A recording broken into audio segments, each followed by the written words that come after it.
সমীক্ষা হলো কোনো উপদেষ্টা কখনোই ওই সময়ে নির্বাচনে অংশগ্রহণ করেননি।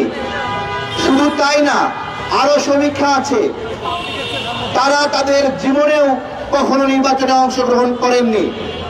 অর্থাৎ একবার যে উপদেষ্টা হয়েছে সে জীবনে কোনো রাজনৈতিক নির্বাচনে অংশগ্রহণ করেননি।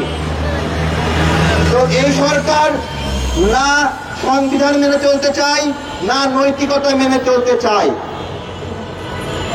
আজকে তারা বলছে যে সামনে তফসিল ঘোষণা হবে, তফসিল ঘোষণার পরে তারা নির্বাচনের জন্য পদত্যাগ করবে।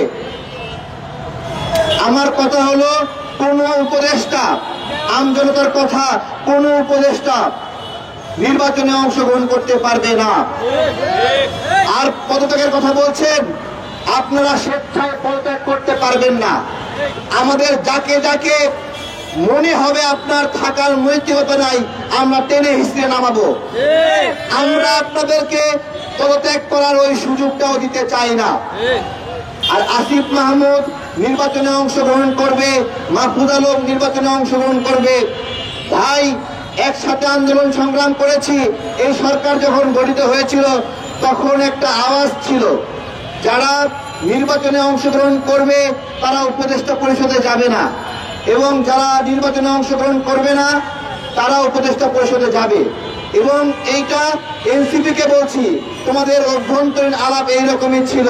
তোমরা এইভাবে বলেছিল কারা কারা নির্বাচনে অংশগ্রহণ করবে, কারা কারা নির্বাচনে অংশগ্রহণ করবে না। আজকে অন্তর্বর্তীকালীন সরকারের উপদেষ্টা হয়ে টাকা পয়সা বানায়ে নৈতিকতা বিসর্জন দিয়ে সেই টাকা দিয়ে সামনে নির্বাচনে খেলতে চাও, তাই তো? তো আমাদের স্পষ্ট কথা, খেলা তো দূরের কথা, তোমাদেরকে মাঠে আমরা নামতে দেব না। যারা রেফারি হয়ে নির্বাচন আয়োজন করার কথা, রেফারি হয়ে খেলার নিয়ম রক্ষা করার কথা, তারা আজকে নির্বাচনে অংশগ্রহণ করতে যাচ্ছে। আপনারা কি তাদের চোখের লোভ দেখতে পাচ্ছেন? লালসা দেখা যাচ্ছে, আকাঙ্ক্ষা দেখা যাচ্ছে।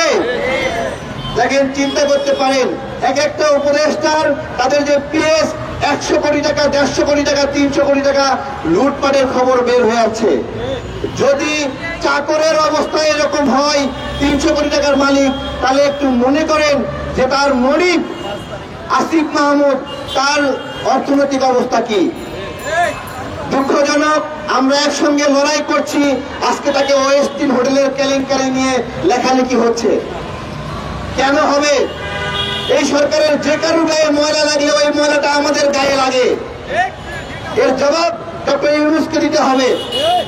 ডক্টর ইউনূস স্যারকে বলছি, আপনি যে সরকার গঠন করেছেন, আপনি যে পরিমাণ সহযোগিতা পেয়েছেন, যে পরিমাণ সহানুভূতি পেয়েছেন, এই পরিমাণ সহানুভূতি কেউ পায়নি। এতগুলো ভুল, এতগুলো অন্যায়ের পরে এখন পর্যন্ত ডক্টর ইউনূসের পদত্যাগের দাবিতে কোনো কর্মসূচি হয়নি। তাহলে এত আরাম পেয়ে সুযোগ পেয়ে ভেবেছেন যে আপনারা এখানে যা খুশি তাই করবেন, তা হবে না। আমরা সুনির্দিষ্টভাবে বলি, আপনারা কি আপনাদের অবস্থা শেখ হাসিনার মতো চান? বলেন। আমরা প্রতিজ্ঞা করে বলছি, আমরা আপনাদের অবস্থা শেখ হাসিনার মতো হতে দেব না, শেখ হাসিনার মতো হতে দেব না। এই এক একটা উপদেষ্টা ভালো করে খেয়াল করেন, যে কয়েকটা উপদেষ্টা নির্বাচনের খায়েশ নিয়ে এখানে কুটুর কুটুর করছে, ওই সকল উপদেষ্টার বাবারা তার এলাকায় মাস্তানি করছে। সবকটা যে কোনো উপদেষ্টায় নির্বাচন করছে।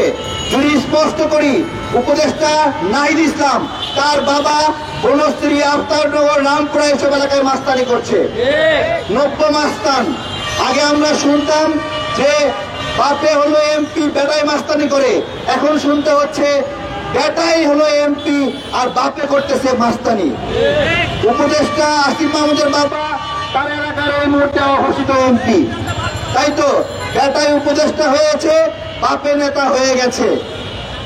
উপদেষ্টা মাহফুজ আলমের বাবা, সেও তার এলাকার বড় নেতা হয়ে গেছে। সবার ভাগ্য বদলাচ্ছে।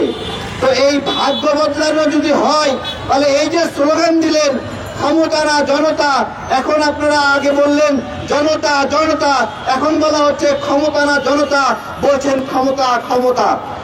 এতদিন স্লোগান দিয়েছেন কোটা না মেধা। আমরা সবসময় বলেছি মেধা মেধা, আর আপনারা এখন বলছেন কোটা কোটা।